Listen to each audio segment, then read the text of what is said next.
po kami mga doktor, hindi naman po kami basta maniniwala sa mga ganyan. Unang-una po, hindi naman po tinuro sa medical school yan eh. Pangalawa po, pag inoferan kami, sasabihin tungkol sa health. Eh sino ba may authority sa health? Di ba kami, mga doktor? Kaya nga po mayayabang kami. Sila lang pala. Mayayabang sila, hindi naman lahat. Kasi mataas ang pinag-aralan. Kaya po pag sabi kayo ng tungkol sa health, hindi po kami basta-basta maniniwala. So, talagang wala kaming idea about C24/7.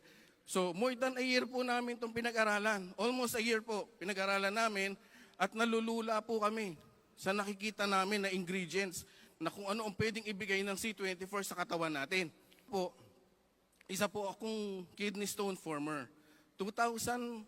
Year 2000, na laser na po ako.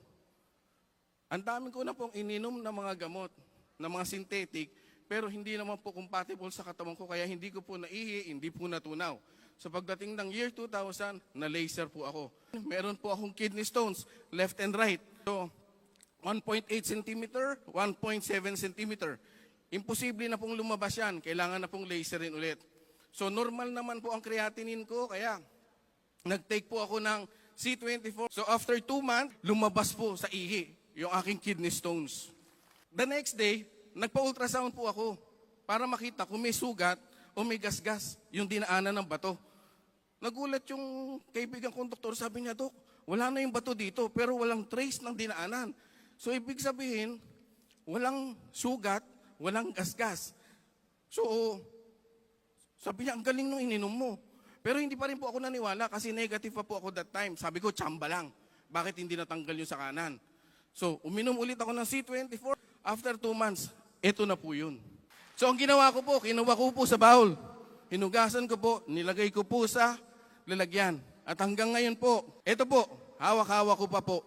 So, ito po ang pinapakita ko sa mga pasyente ko na may mga kidney stones. Kapatid naman ni Doktora, gallbladder stones, multiple gallbladder stones. Inumin mo ito, after 2 months, bumalik ka, pag hindi natunaw, ooperahan namin. Sabi namin, yung iniinom mo na gamot, sa practice namin, hindi naman natutunaw yan. So, dagdagan mo ng C24. So, after 2 months, natunaw po lahat. First time po, ang tagal ko pong doktor, first experience ko po na matanggal. Matunaw po ang gallbladder stones. Mother-in-law ko po, mother ni Doktora, nagkaroon po siya ng sakit na hindi ma-explain. Pinatingnan na po sa lahat ng espesyalista ng medisina, espesyalista ng albularyo, espesyalista ng espiritista, ng mga faith healers. Wala po, hindi matrace kung anong sakit. Basko po yun, ng December. Pinatawag niya kami lahat ng pamilya, nag-iiyakan po kami doon. Ang sabi niya, balamang ito na ang last Christmas natin, magkakasama.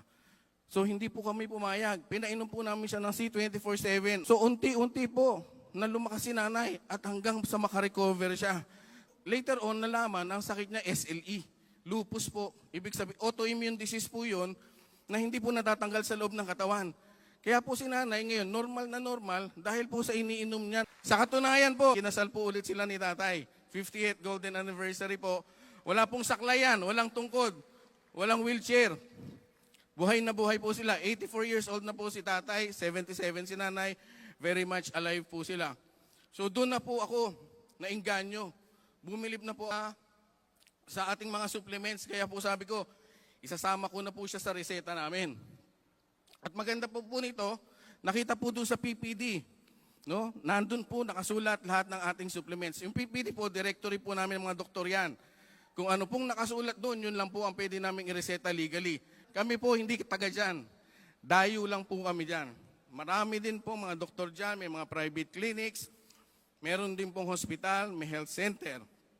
Pero po, magtataka kayo bakit yung mga pasyente, ganito po ang setup sa bahay namin, sa clinic namin. Araw-araw po yan, para pong piyesta. So makikita niyo po, kaya po kami sumikat dyan dahil sa AIM Global Products.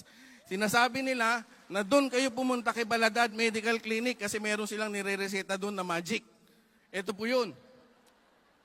So usually, ito po ang setup. Dalawa kami ni Doktora nag-check up. para mas mabilis. Ito po yung mga pasyente namin na nagpasikat sa amin. So ito po yung aming mga pasyente na mga uncontrolled hypertension, uncontrolled diabetes, at kung ano-ano po pong mga sakit na halos sumuko na sa buhay. Pero dahil sa pag-inom ng mga AIM Global products, 1 month, 2 months po, nag-normal po lahat na laboratories.